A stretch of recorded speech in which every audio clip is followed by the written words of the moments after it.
In this lesson, a student will be able to round a 3-digit number to the hundreds place.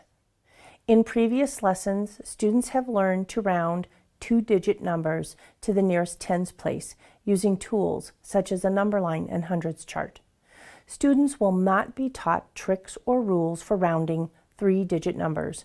Rather, students will continue to model rounding using an open number line. In this lesson, students will be using open number lines. We'll work through an example using the number 367.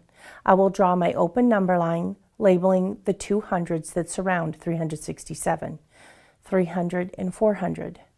Next, students will learn to use benchmark numbers, and in this instance, find and label the number in the middle, which is 350. At this point, some students will notice immediately that 367 is greater than 350 and determine that 367 rounds to 400. But we want our students to be able to model, explain, and justify or provide the validity of their answer. And so we'll ask them to go further by labeling and determining the distance between 367 and the 200s on either side.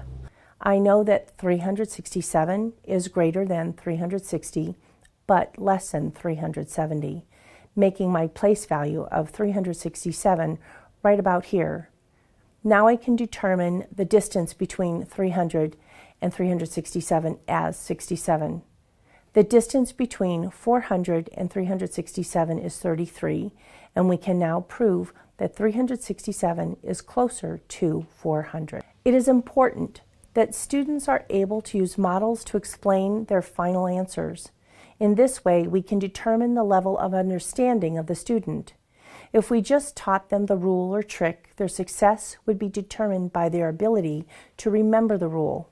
It's better that students understand how to find an answer than having just memorized a trick or rule without any understanding of why the trick or rule worked. A student is successful when they are able to round a 3-digit number to the nearest hundred using a model to explain their thinking.